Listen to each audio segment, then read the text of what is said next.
And good evening, everyone. Why is my screen still saying this? Good evening, everyone. How you doing? Hello, hello, hello. Welcome to tonight's stream. And we have a very special guest making his way back to the channel, John Bitzer of Baseball Trade Values. John, how you doing, man? It's been a little while. I feel like the last time we were here, we were all over the Juan Soto trade talk, but I feel like it's time to get back into the trade talk. What do you think? Yeah, definitely. We were, I know we were doing this fairly often last summer up to the trade deadline, which was a lot of fun and great. So, now we're sort of at a point where the market's about to turn, I think, because we've seen a lot of free agents go off the board. And so if you're a team that still wants to acquire somebody who's an upgrade, where are you going to go now? You're going to go to the trade market. Oh, yeah, absolutely. I mean, all the pitchers are basically gone. So, yeah. If you're looking for some starting pitching, I mean, you still got a couple out there, Nathan Eovaldi, but he's got draft pick compensation tied to him. So, who knows how many teams are really in on him. You got a guy like Corey Kluber, struggled in the second half. A couple other little names like Michael Wacha is still out there, but, game changer kind of guys. Not really a whole lot on the free agent market. So I would imagine teams will start to look to the trade market now for pitching. And we also got some impact players out there as well in the last couple of days. Rafael Devers and the Red Sox, it's looking like maybe an extension might not be as close as maybe we were thinking they were getting to.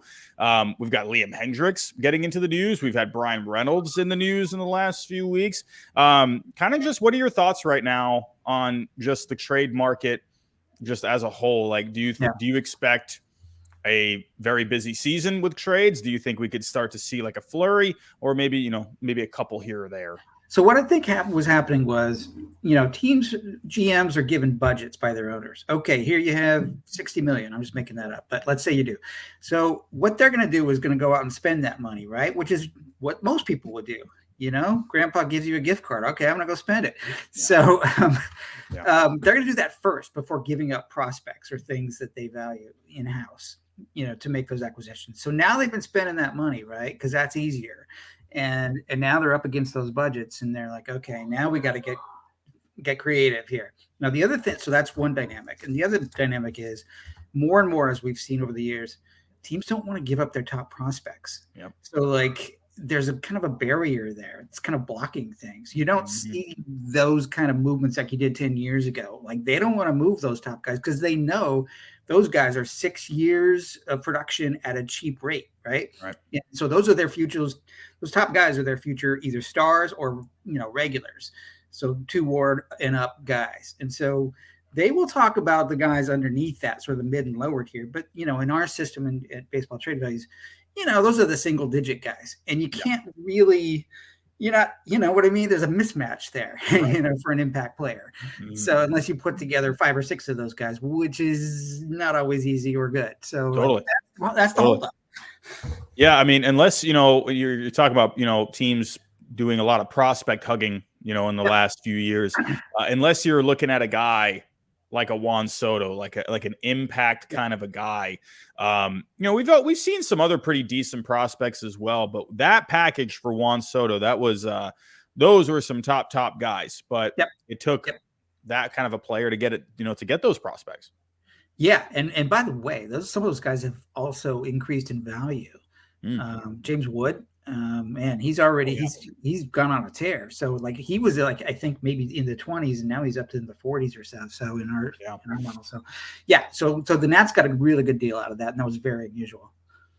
Yeah, I love that package that they got. I remember we were talking, with Soto, it was looking like it was either the Padres or the Cardinals. We both liked the Cardinals because you had like a couple of higher pieces, but the Padres in the end, they had the depth.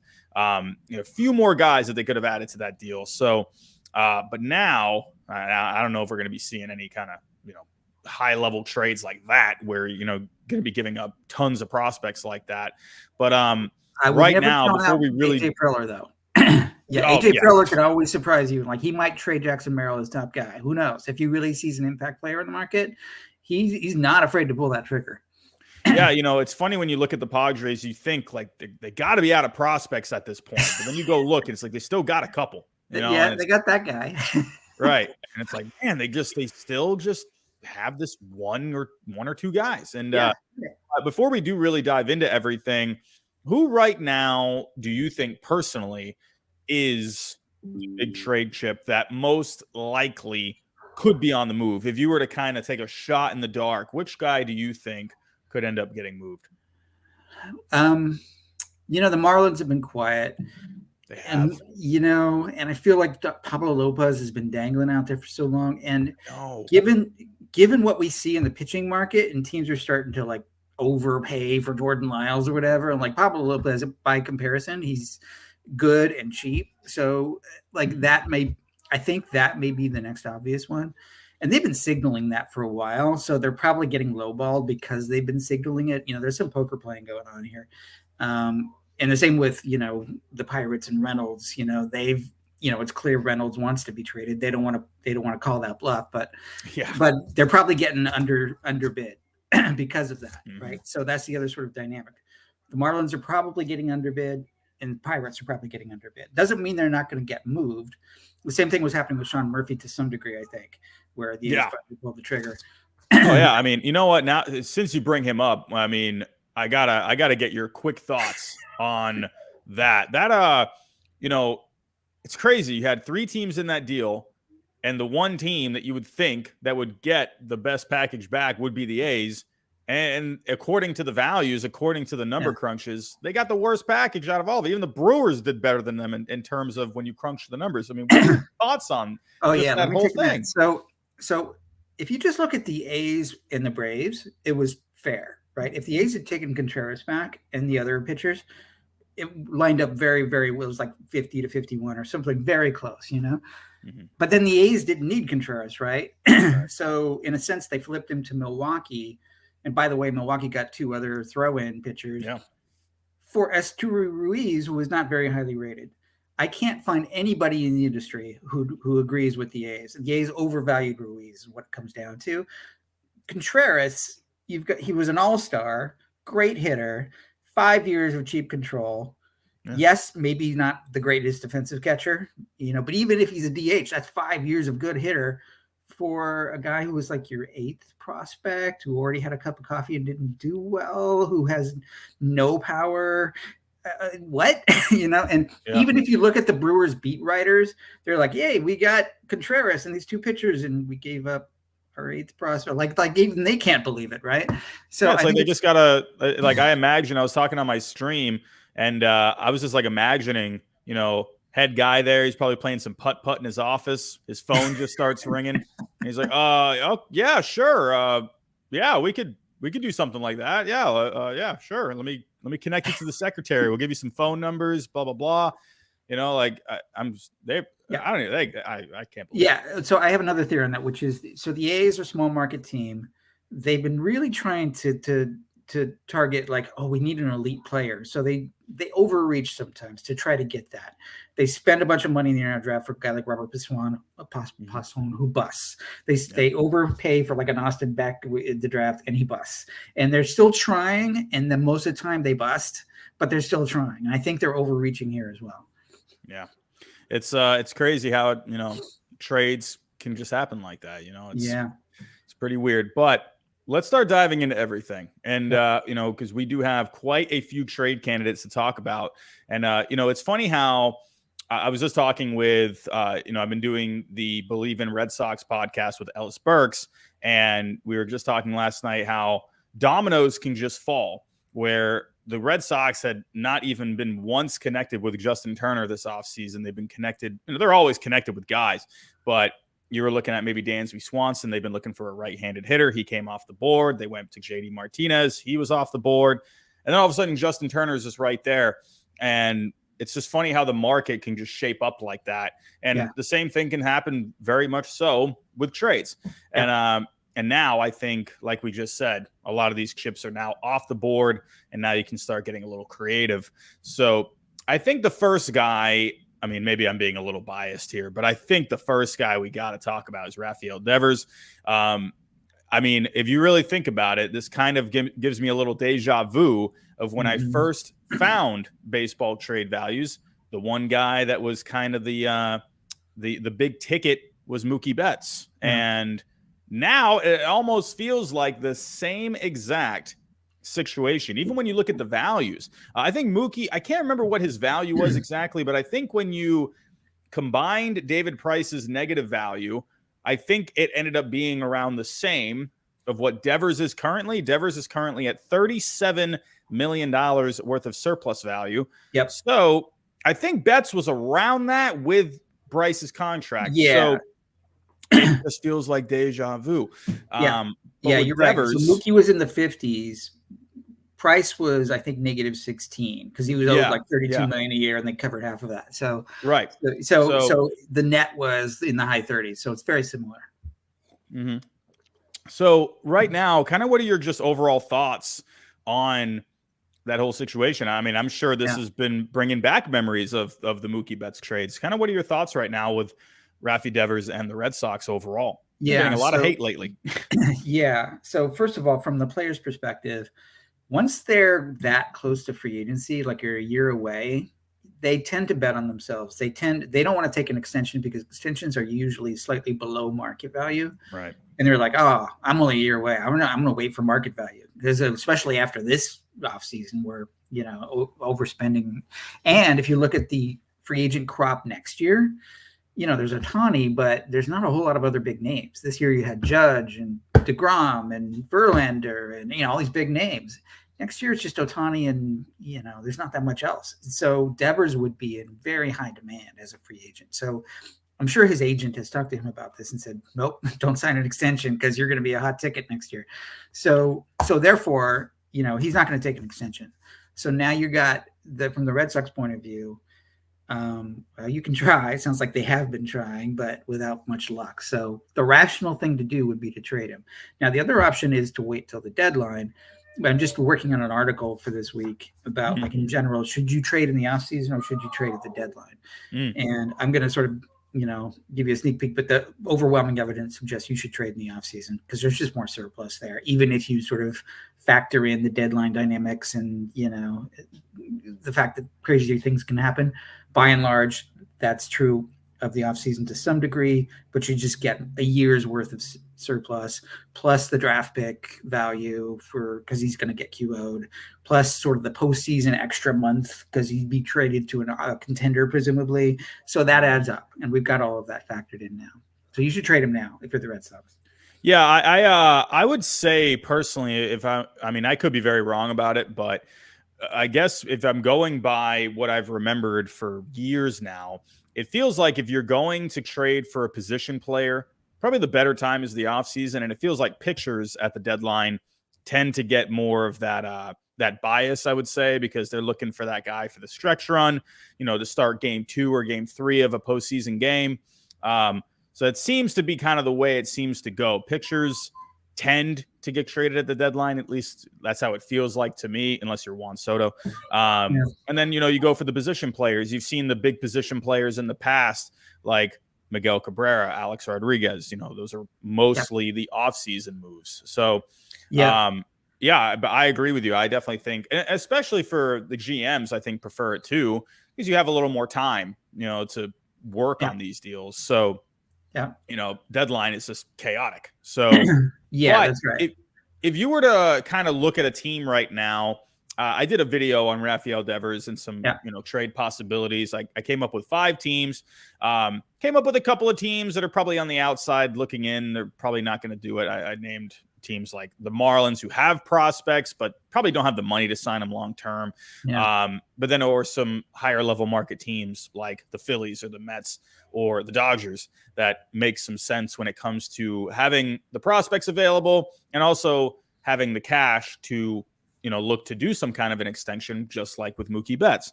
So if you're to kind of lean one way right now with Rafi Devers, which team do you personally think seems to make the most sense?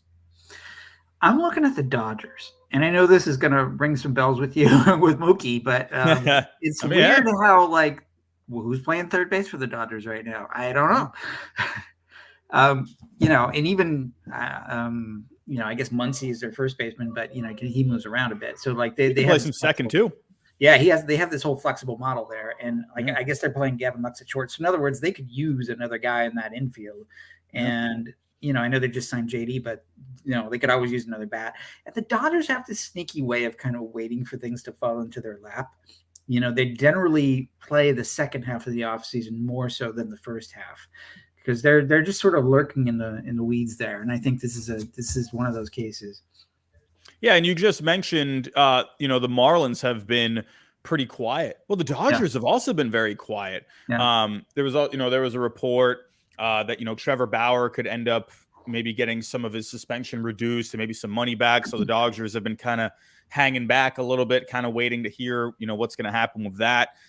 So that's why they haven't been as aggressive, signing Freeman last year. But absolutely, the Dodgers, seem to make a ton of sense to me. And obviously the Red Sox and Dodgers have done business before.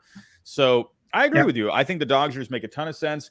I do think the Mets make some sense because they do have a natural fit to go back to the Red Sox and someone like a Brett Beatty. And the Red Sox have called about him before, according to reports.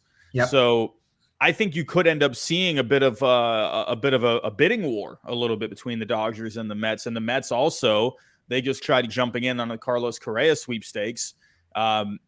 Steve Cohen himself was on the record saying he would have liked to have added Correa, to help the ball club. So that right there, that just says, okay, well, they're looking to maybe make an upgrade at third base if they can. Yeah. Well, there you go. So Rafael Devers, that would be huge. And I feel like the Mets, they have a good lineup, but I feel like they could use a little something else to kind of just extend that lineup a little bit more. And it'll be interesting. With the Dodgers, they could go a couple of different ways. And now I want to ask you, with a team like the Mets, where like they do have a guy like a Brett Beatty you could send back, but they also have some interesting contracts that maybe could help out in terms of some prospects, maybe add a little bit more guys like Carlos Carrasco. They've been looking to trade James McCann. I could see Chaim Bloom taking a negative value contract to maybe try and squeeze an extra prospect out of it. What do you think about that? The only reason I'm hesitant to agree with that is because the Mets have been pretty adamant that they'd rather spend Steve Cohen's money than give up prospects. Yeah. Especially if it's just to because they don't really care about money. It's clear, right? They're way over, it's ridiculous.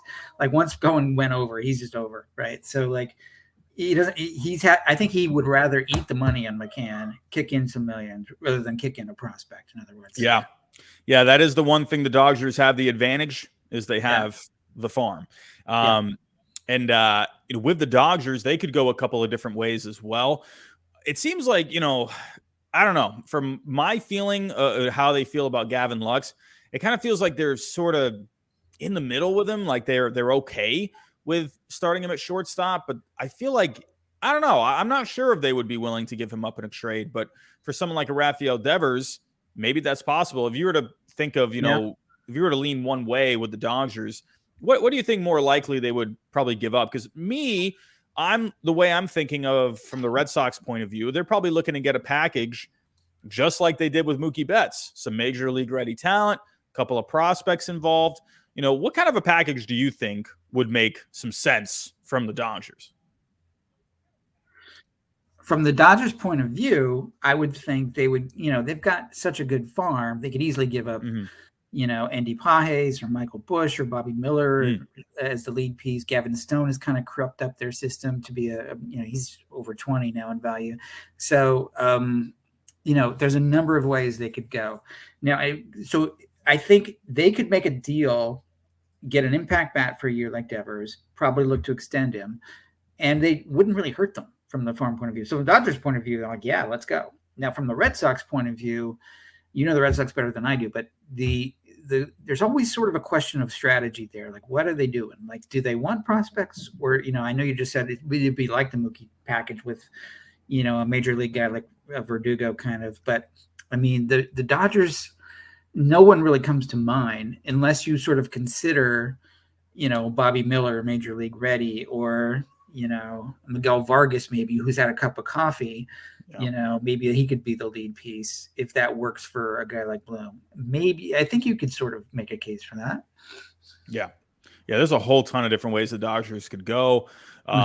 For me personally, what do I know? I'm just a dope that sits at my desk, but personally, I mean, if you could get someone like a Andy Pages who has that right-handed power, and man, at Fenway Park, he could be a menace there. I wouldn't mind Gavin Lux because, well, there you go. If you want to have, shortstop or second baseman, there you go. Now you got your up the middle set with Story and Lux. I would love someone like a Pages. Wouldn't mind someone like a Pepio. Sure, he needs to work on the command a little bit, but wouldn't mind it. There's so many different ways the Dodgers could go here. Now the Mets, I agree with you. They probably do want to hang on to these guys.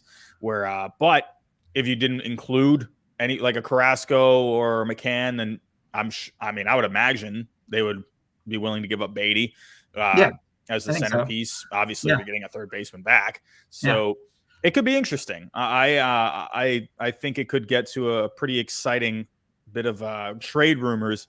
Could you see maybe any other team like the Mets and the Dodgers seem like they're at the big kid table? Maybe some other teams. What do you think? Maybe some like a team. I mean, like the Yankees want to get rid of Donaldson, right? But they don't. The Yankees and Red Sox are not going to trade with each other. So that's a nightmare. Yeah, and the Rays are, so you think of competitors, right? You think of teams that are sort of going for it. The only teams that would make sense are the ones that are going for it. Phillies, no, I think they like Bohm, and they got Hoskins at first, who also has a year of control. Wouldn't mind Bohm at all in Fenway, right-handed bat. But I mean, Dabrowski's there, and that's, I guess, now that I think about it, that's a deal he would pull the trigger on for an upgrade because Devers is better than Bohm, right? In terms of hitting, right? So that is an upgrade, and he wants to win a World Series there. So, and it's like 1 year of Devers, then he'll try to extend him, and Bohm's your kind of Verdugo kind of piece, right? Like he's already sort of somewhat established. So I guess I've talked myself into that scenario too. Yeah, I listed the Phillies as a possibility. I put them more in like the third place kind of, when it comes to least likely teams. A team that I would love to just do something would be the Diamondbacks. They were connected to Bogarts in the offseason, and they probably thought, okay, yeah, we're not giving this guy 11 years. So I would love for them to do something because they have a farm, and they got to do something to, get in this National League West. What are they just going to stay out of it forever? I mean, you would think. I know they're trying to look. We'll talk about their outfielders here in a little bit, but I mean, I would love for them to get involved. I mean, they got some guys I wouldn't mind. I would love for the Marlins to do something. They got prospects. They don't have the money. So and they're not quite ready to win a World Series. Like Devers is the kind of guy you would get if you wanted to win a World Series, put yourself over the top, right? They're not there, right? So unless they sort of get involved in a three-way, and they have prospects, but they don't have the major league pieces yet to complement him. Yeah.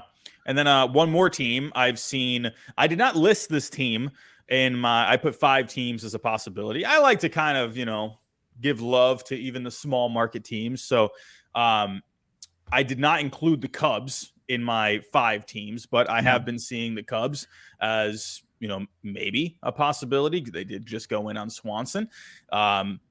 Hey, they do have a Christopher Morel that maybe you could send back, a couple other guys. I feel like the Cubs, I don't know. With the Cubs, I feel like they have a pretty good farm, but I feel like maybe they don't want to be giving too much out of the farm at the moment. They're kind of it feels like a similar position to the Red Sox where it's looking better. It's okay, but maybe not quite there. I don't know. What do you think about the Cubs? That one came to mind as well. I mean, there's a lot of wishful thinking going on there. I think we don't want it to be a long rebuild. We're kind of tired of the rebuild. Now let's get back into it. But, they haven't established that they're a winning team yet. So that's why I say there's wishful thinking because, okay, are you, just going to be over 500 and maybe get a wild card? Because I'm not sure you're winning that. But maybe I'm wrong. And, and I do think their GM, wants to keep prospects. So, but then again, they've got, I think they would be surgical. We could probably get rid of this guy for that, maybe a Morel and a smaller piece or two. They would say, okay, fine, that makes sense. And we'll try to extend Devers. But that's a big, bold move for them because again, Devers, you want as kind of the guy to put you over the top. And I don't know if they're close to the top. Yeah. We'll have to wait and see, like I always say, but I think this is going to heat up. I mean, if they're quote galaxies apart, like the articles have been saying out there. I mean, we saw Mookie get traded. I think it was February 2nd of 2020. So yeah, we got a little bit of time here. I think we definitely will start seeing some more news on that eventually. So let's start diving in. We got some other guys here. We got plenty of guys here to talk about. We'll be just running through them here.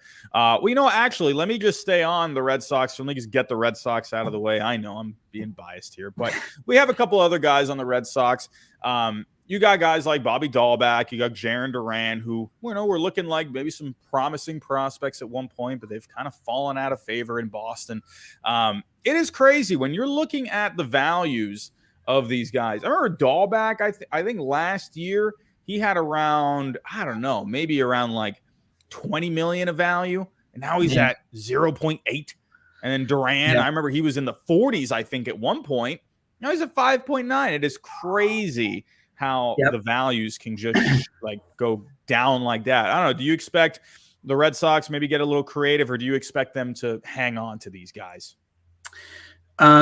Well, they're not going to get much for them. So there's that. And as we show, because the problem is, the more they fail at the major league level, the more their stock tanks, right? Because the word gets around, I can't hit pitching, or I can't hit a slider, or whatever, So that's the problem here. Jared Kelenic in Seattle is another one. Joe Adell's another one, So like these guys, they keep getting opportunities and failing, and so their prices go down, and it's kind of like now they're in the bargain bin, because the prospect pedigree, which was carrying them at first, was, there's a probability here they're going to be a really good player, but then, they're not a good player.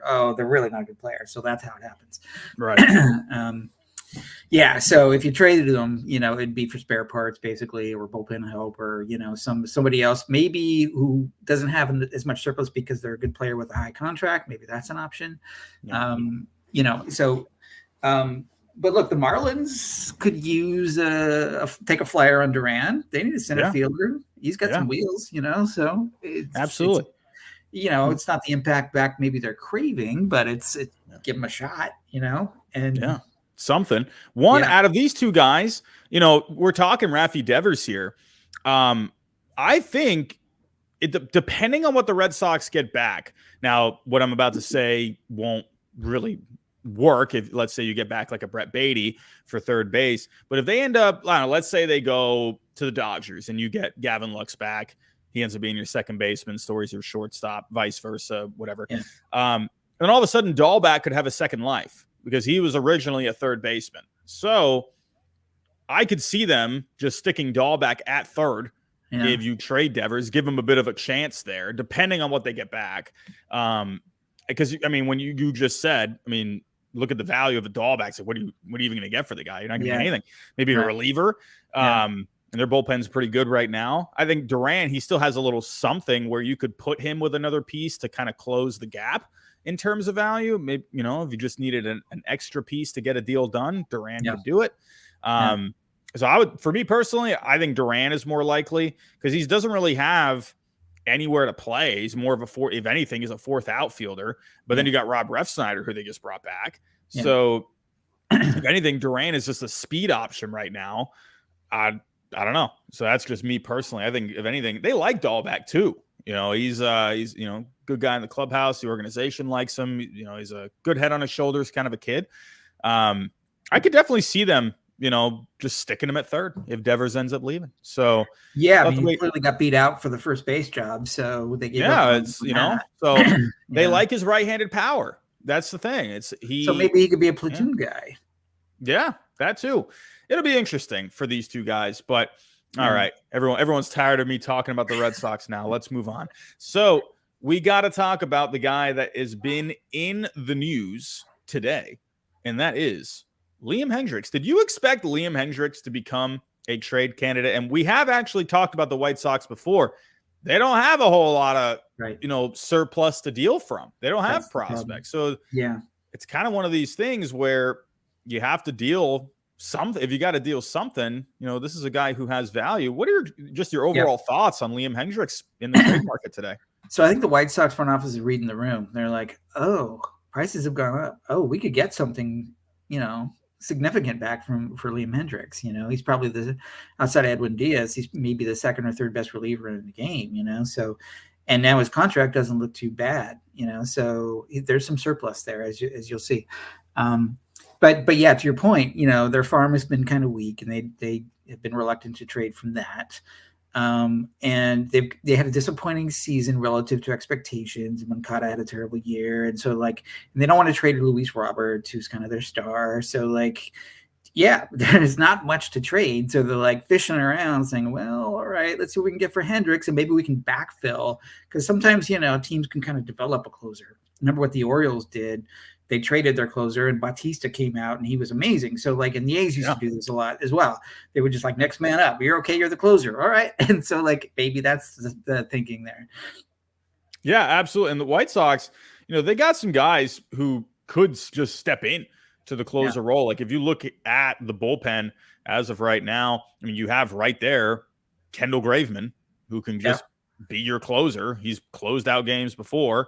I can't remember when Crochet is going to come back. Right. Tommy John. I think so. You're probably looking mid-year, I'm guessing.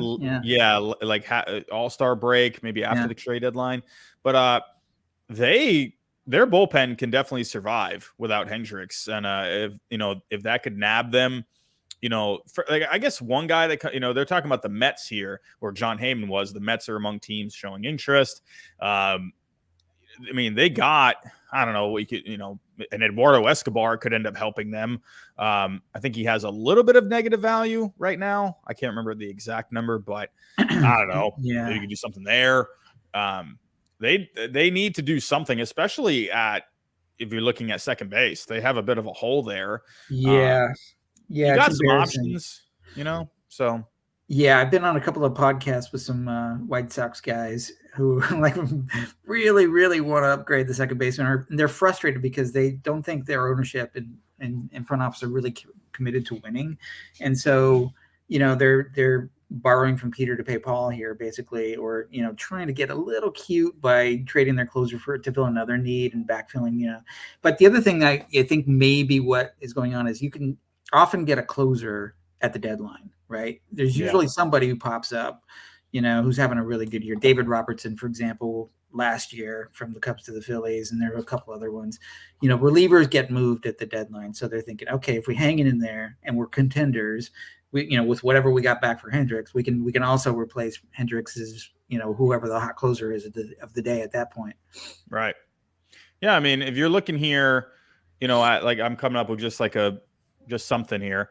You could have Escobar, he could slide in, go play, probably, you can go play second base, and then maybe you can throw in someone like a Mauricio, hasn't quite exactly, found his form in the Mets system. So, this could be something for the Mets and the White Sox, maybe get a deal done there somehow. Yeah. But, I'm excited to see, because Hendricks is still very good. I mean, look at the year that he had last year, 58 games, a 2.68 FIP. Taking a look at the saves, had 37 last year. Strikeouts were a little down last year. The walks went up a little bit. The home runs did go down. So wasn't as dominant of a Liam Hendricks than we've seen in the past, but he still will be a serviceable reliever. I mean, there's no point even really getting into what teams, because anyone could use a reliever. I would think Hendricks would want to be the closer somewhere. That's what he signed the contract for. You're paying the guy over almost $60 million to be your closer. So that'd be expensive for a setup guy. I would imagine maybe a team would. Now that'd be for the Mets, man. God, you just be adding more payroll like that. That's crazy. That's crazy. Yeah. No, he'll have a lot of suitors. I'm sure they're getting a lot of phone calls about that if they're serious about trading him.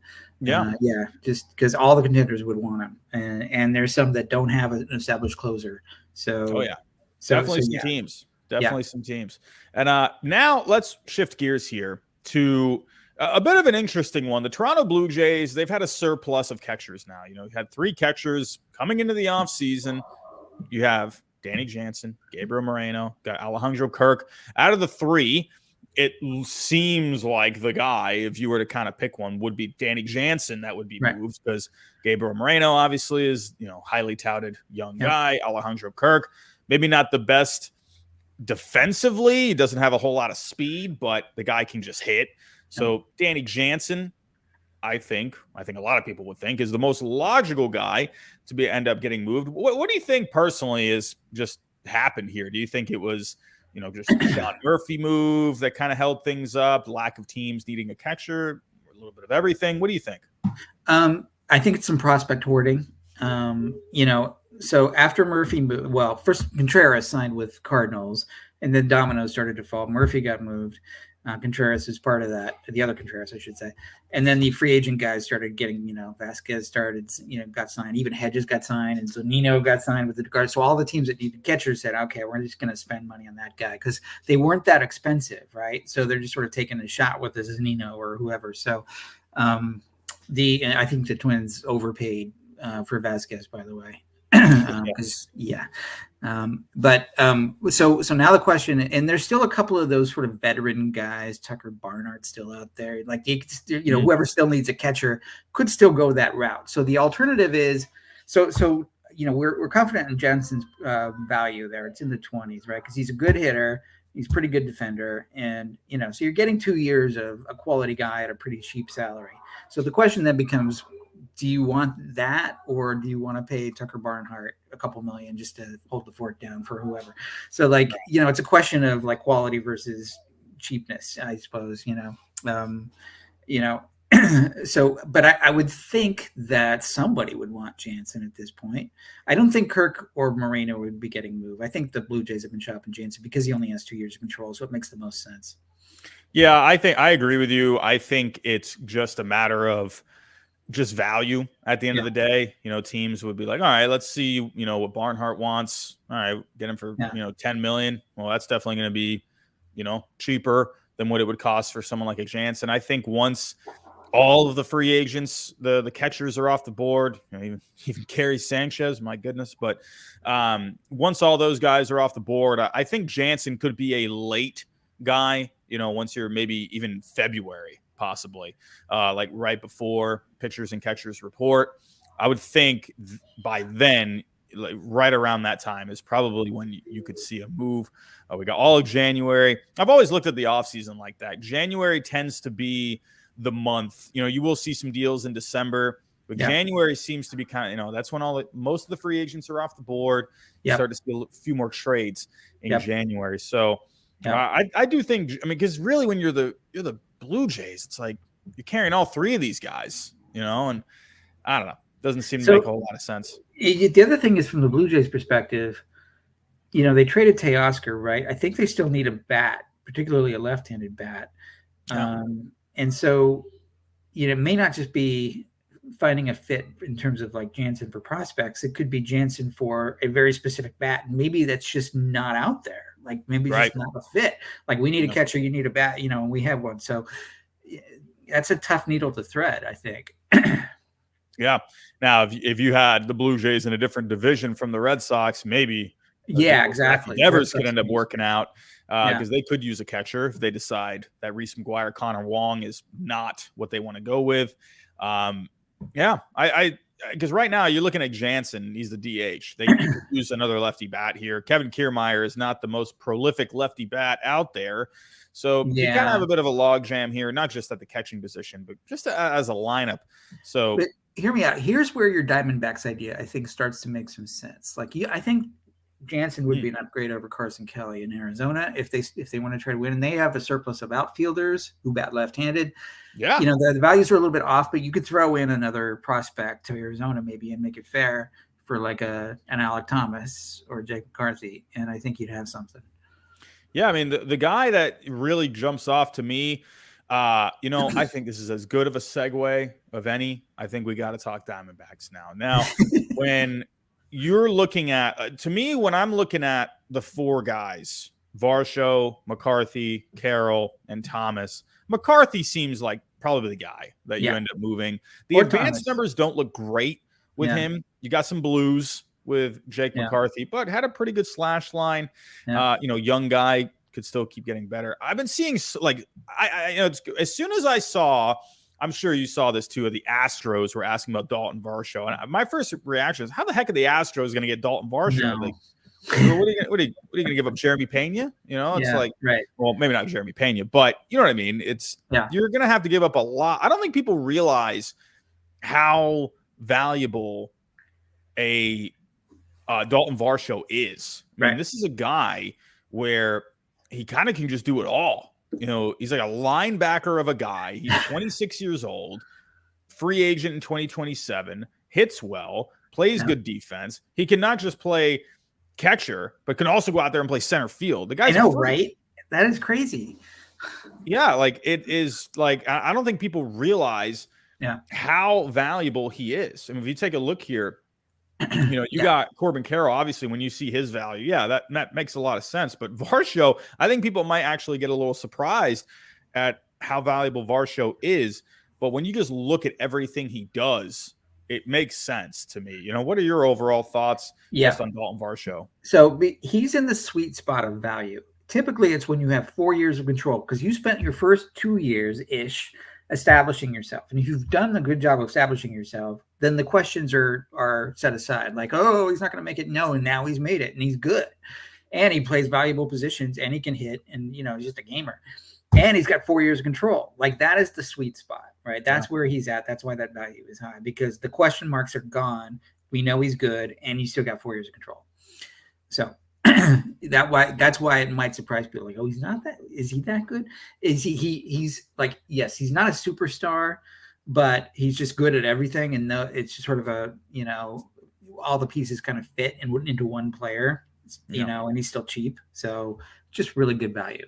You could say, you've used the term unicorn for Juan Soto. Varsho, in a way, is kind of his own unicorn, like he's a catcher and he can go play a good center field. Like, you don't see that very often. He's a unicorn in his own way, or not like a Juan Soto way, but he's just different. He's unique. You don't see that kind of a player very often, and his bat is only getting better.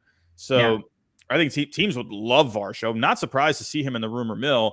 But for the Astros, they got a couple of guys there. You got like a Corey Lee, but there's not a whole lot when it comes to prospect value there. So I actually really like the idea of the Jansen and, maybe for someone like a McCarthy, you could honestly probably just do a straight up trade with those guys. Yeah. That'd be pretty close. Yeah. It is. I think what is Jansen around like 20? He's 24.9, while McCarthy is at 29.5. So, I mean, if they feel like those two players are pretty maybe even, I don't know. I could see a just straight up swap of those guys, Yeah. So, and then the Blue Jays could put McCarthy. Well, I don't know if he's a center fielder or not. I don't remember. I think he can. Yeah, and if not, you just rotate him with the designated hitter spot, Yeah. They're trying to get Springer out of center. They want to move him to right. So they would prefer a guy who can play center. Yeah, so Kiermaier, according to the reports, he has been told that he will be the center fielder. Like that's his job to lose. Yeah. Which I kind of expected at first. I'm thinking like, oh man, Kiermaier, but he's kind of one of those intangible kind of guys where sure, maybe not a whole lot with the stat line, but he kind of just brings like that leadership, to a team. So the question is there's health though, because he just got major surgery. So like, is he? What does he have left in the tank? Is the question. That is, definitely a valid point right there. So, but with the Diamondbacks, when I saw them getting in on Bogarts, when I saw them connected, I'm like, finally, they're just waking up a little bit. It's like, do something. Like the Giants just signed Correa. The Padres don't stop ever making moves. The Dodgers are the Dodgers. Like, you have to do something. So I think the Diamondbacks are wanting to compete. I think they could be like a sneaky third wild card kind of a contender, like kind of like the Orioles last year. I think they could be in that position. Yeah, they are in a similar spot. Yeah, and their farm is really, really strong. And in addition to which, they've got these guys that have already come up. And so in addition to these guys, they've got more coming. So they're in a good spot. Oh, yeah. I think the Diamondbacks, you could see them very similar position like the Guardians where they were in this year. Now, maybe not winning a division, but just a young team that is just all of a sudden they're just winning games. So we'll have to wait and see on the Diamondbacks. I'm very, very curious. I don't think Alec Thomas will end up getting moved. because he just has the ceiling. So yeah, to me, I think we both agree McCarthy probably is the guy to move. So let's move on here. Let's move on. And we talked about, we're talking about the Diamondbacks, right?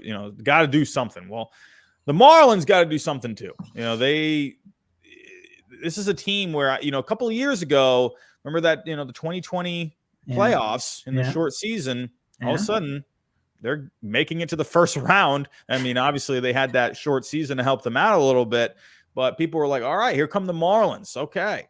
And now it just continues to be a dud. And the guy that they have is Pablo Lopez. He's been on the rumor mill just forever now. And I would think at some point you got to do something here. Do you expect Pablo Lopez, if you were to lean one way, do you think he goes this offseason, or do you think they just hang on to him until the deadline? I think he goes this offseason just because we were talking earlier about the free agent market for pitchers and how it's ridiculous and they're overpaying for Jordan Lyles and Trevor Williams. I'm like, come on, and so there's still more appetite, so for pitching. So, I can see him being moved. And he is good enough, I think, to, we also talked about the log jam of people don't want to trade their prospects, but he is good enough to say, okay, we can move somebody for him.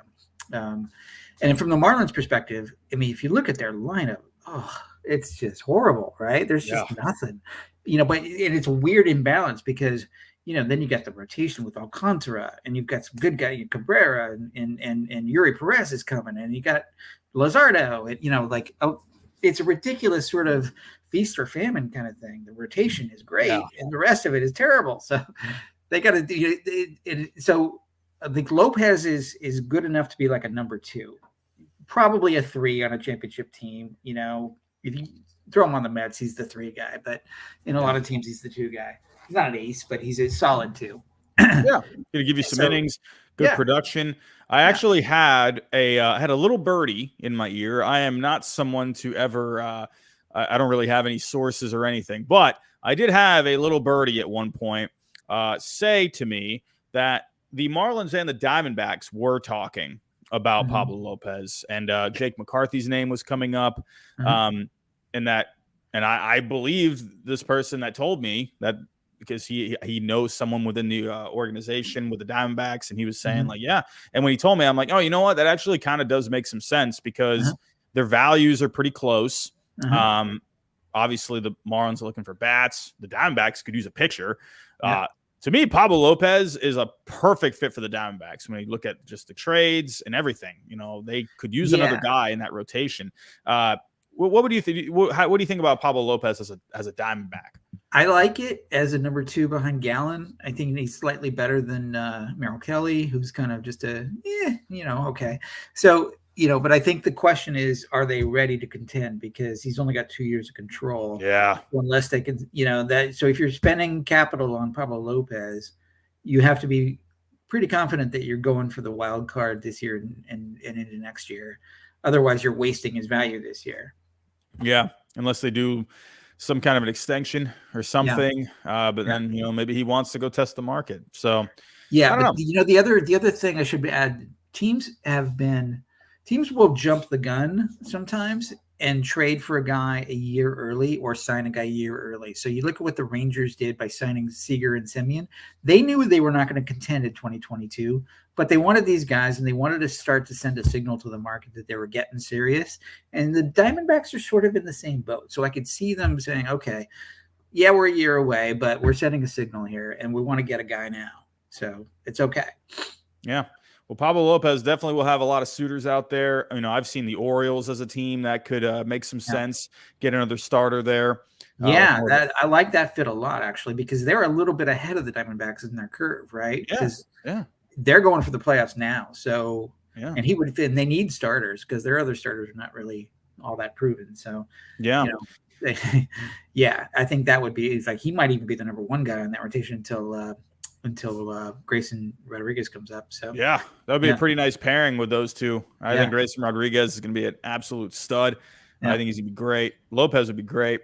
To me, he seems like a guy that's just a good fit for a team that's up and coming. That's right there, ready, and he just brings stability to your rotation. That's what I think Pablo Lopez. That's where he's most valuable to me. Now, a guy that I think is very valuable to the Pittsburgh Pirates, and unfortunately not able to get him signed to an extension, according to reports, Bryan Reynolds. We've talked a lot of Bryan Reynolds, and we've both said we've been on the record saying, why would the Pirates trade Bryan Reynolds? I mean, this is a guy where you could just build around this guy. But hey, I mean, I guess they tried. They tried doing an extension, but the Pirates are going to Pirates, and it seems like they're maybe being a little cheap with Bryan Reynolds. So, and I gotta actually get your opinion on this. When I saw the Pirates put out a PR statement on it, I don't think I've ever seen that before.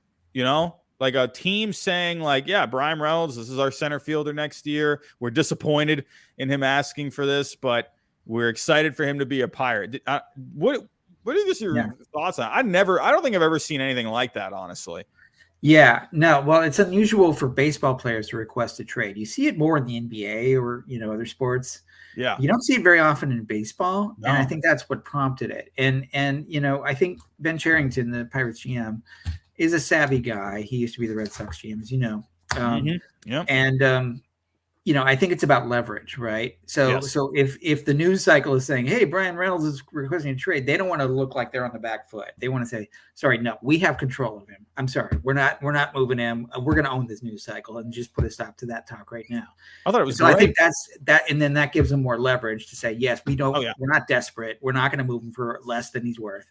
So I think that's what that was about.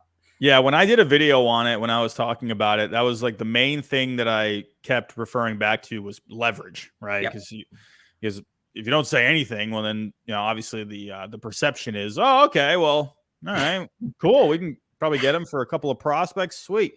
But no, he is very valuable. If we take a look here at the value of a Bryan Reynolds, you're looking at right around $60 million of surplus value. He's not going to be cheap. Why? He's very good. He has control. He can play a center field, a valuable position. And hey, Reynolds, I wonder if maybe it's going to take a little bit more time to move. Teams maybe just wait on that price to come down. When I actually want to ask you about this, like, because we hear all the time, asking price is extraordinarily high for player X, or asking price is through the roof. When you see a statement like that, when obviously these numbers extremely well, when you hear the term like the asking price is through the roof, what do you think in terms of like a number, a surplus value number? What do you think that number is? Like, what exactly do you think is a through the roof asking price? Well, yeah, I mean, I look at his surplus and it's about 60. So if he was, one of the things that sort of we ground ourselves in is we always sort of do a cross check in terms of a free agent. Like if he were a free agent and you made a deal, let's say only 3 years, you see all these 13-year deals and 11-year deals. If Bryan Reynolds was only a 3-year deal, what would his AAV be? And we're saying it'd be about 31. If you extended him longer, it would get down into the 20s. And so it starts to make sense because he's comparable to some of these guys who are sort of putting up similar numbers who get, these longer term deals like that. So 3 years of Bryan Reynolds at a 31 AAV gives you 93, and he's going to make 33. So there's your 60 in surplus. So that's the math. And so when I say, oh, he's got a high asking price, that's just sort of reporters who don't do the math and they're sort of reporting what they hear. Behind the scenes, the teams, I do believe they have systems like this that's been confirmed. And so they know what the values are and they're sort of negotiating, right? So they're saying, yeah, well, he's got 60 in surplus, but, we're asking 70 or 80. It's like when you're selling a car, right? It's like, you don't want to start, you want to put your price high and then you come down, right? So that's all they're doing. Yeah. So, it'll be interesting to see where Reynolds, do you think he ends up getting moved this offseason, or do you think it's more of a next offseason kind of a move? What do you think? I think they would be smart to move him this offseason because I don't think they're going to contend this year. So you're basically wasting a chunk of surplus value if you don't. They know that. They don't want to lose the leverage, though. So they're just, again, saying those things because they want the market to know, okay, they'll end up settling at 60 or fair value, probably pretty close to that. But they're not going to take 30 or 40 because they don't have any reason to, because next year I'll be worth 30 or 40 after burning a year. So like, there's no reason to take that now. So I think it's a bit of a chicken game, to be honest. Yeah, it's like they kind of honestly, I love the statement that they put out. I love that. I wish you would see more of that. Obviously, maybe it's not the smartest thing to do in pretty much most situations, but in that situation, it was perfect. I loved it. But they don't have to do anything. That's the thing. It's like they can just kind of sit there, wait for the phone to ring, and if they get a good offer, okay, we can talk. Yeah, exactly. But, it's not really anything that they have to do. But in what you just said, it might make some sense to take advantage of the value as it is right now. Because, I mean, this is as most as it's probably going to get. Yeah. So it's only going to come down from here. And the other teams know that. So that's their response, right? So it's like, we know you don't have to trade him now, but, he's going to be worth 30 or 40 next year. So, okay, take my 30 or 40 now. And like, no, because somebody else might give me 50. So like, they're still playing that waiting game. It would have been interesting, I think, if the Yankees, if Judge had ended up going to the Giants, which, gosh darn, it looked like he was a Giant at one point. And Arson Judge to the Giants.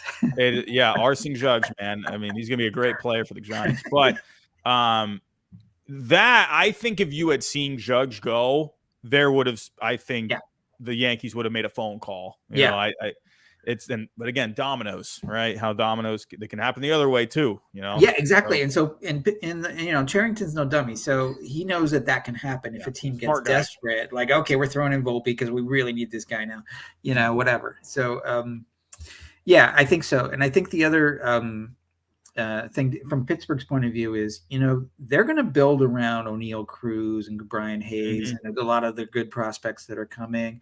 So they're, they know they're sort of sitting on capital there, and they can take their time with that. Yes, they're not going to contend this year, but they're looking good for 2024-ish and beyond. Yeah, I mean, honestly, when you look at the Pirates lineup right now, I mean, it's a pretty fun looking lineup. I actually I was looking at it the other day. Like, you know what? I'm seeing some names here. You know, they could end up maybe being a bit of a sneaky team. Maybe not a competitive team, but a team where they're going to go out there and play. You got a couple of guys here in this rotation that look pretty good. You got a closer. You got a Ji-Man Choi now, who's just a fun guy in the clubhouse. Someone like a Carlos Santana. He got a little better when he went to the Mariners, but I don't know. I think the Pirates, they could end up maybe being somewhat decent next year, but we'll just have to wait and see on that.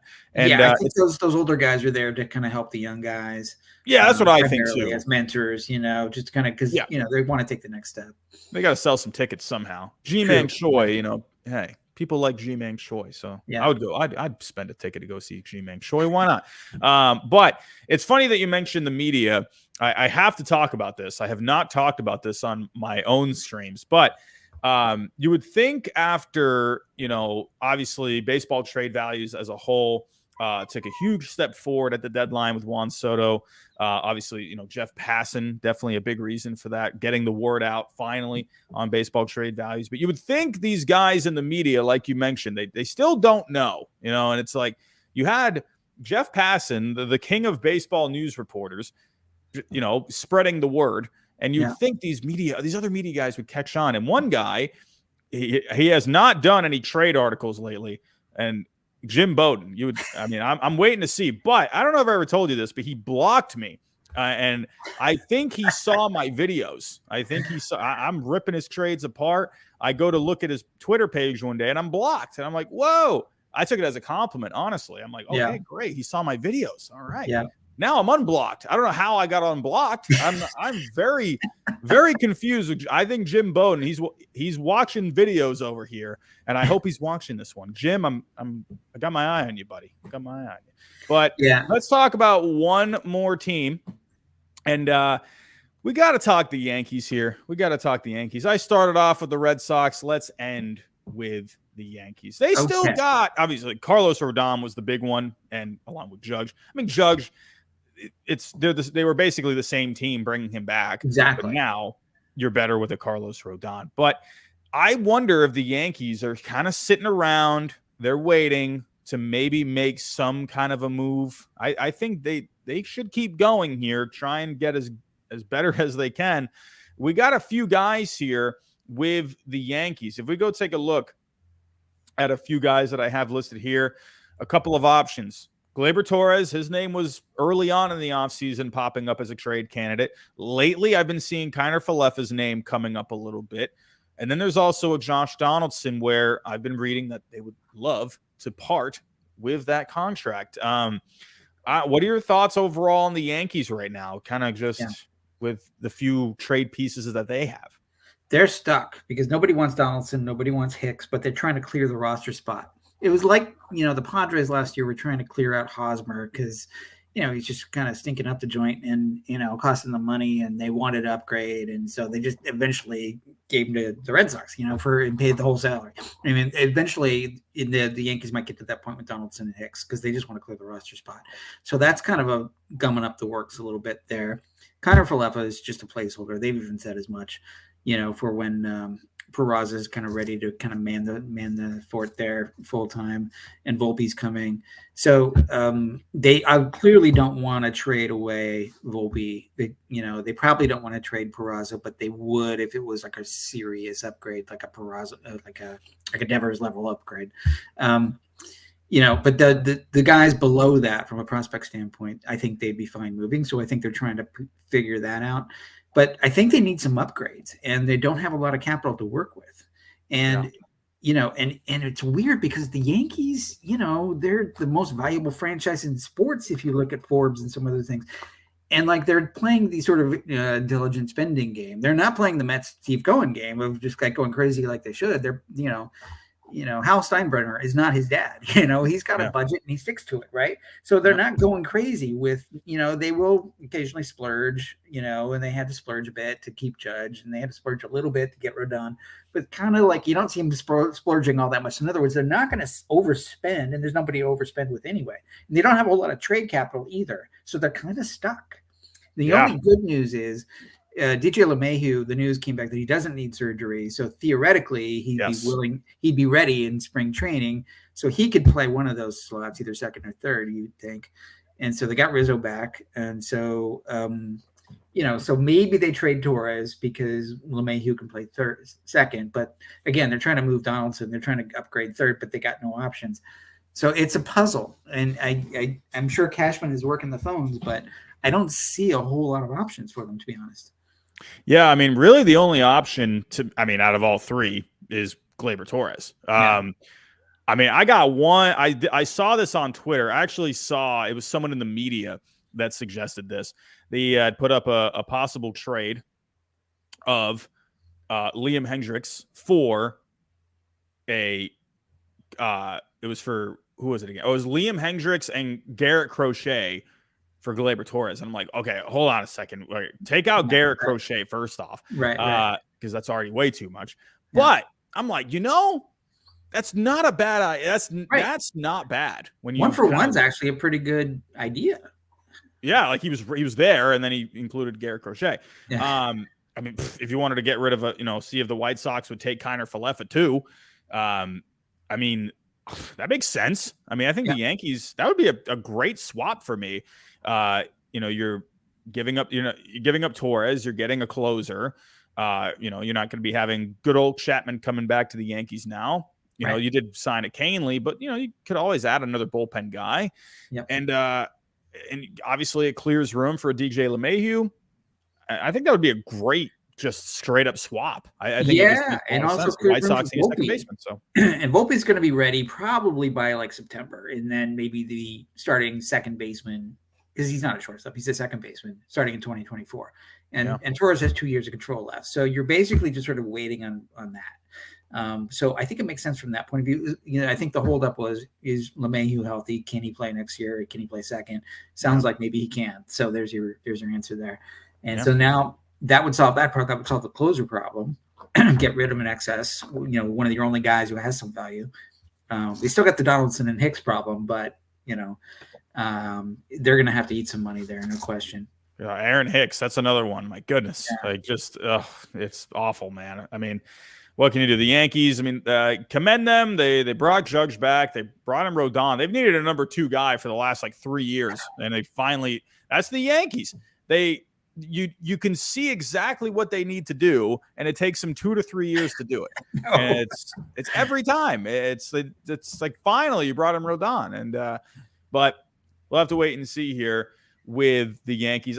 Donaldson, I don't know what you're going to have to obviously eat the contract, if you want to get him off your roster. I think it's possible they could do it. It's the Yankees at the end of the day. They can just eat the money. So, but we'll have to wait and see. But John, I think that is a good place to leave off. I think good. We have covered as much trade talk as we could tonight. Any last thoughts on just the trade market as a whole, or just, I don't know, what are you expecting? Anything? Any last thoughts? So we've talked about all the obvious ones. In my experience, there's always surprises. Like, yes. I didn't think they would move that guy, but they did. So expect the unexpected. Always. Yeah, I completely agree. I mean, we all, at the end of everyone on Twitter, they like to think, we're all experts out here, but all we can do is just sit back and wait. And absolutely. That's what makes the offseason fun. It's those surprises, the unexpected moves. I mean, Liam Hendricks, who would have thought his name would start popping up? Yeah, exactly. That's already one. So I agree with you. Got to keep your eyes out. But everyone, if you can, on the way out, hit that like button for us. Help us get out into the algorithm for the people that need to catch the replay. But John, I want to thank you so much for coming back onto the channel. Always a pleasure to talk trades with you. But we'd have to do this again, especially if some more trades happen. Happy to do it. It's been fun. All right, everyone. Have yourself a great night, everyone, and we'll talk to you next time. Bye.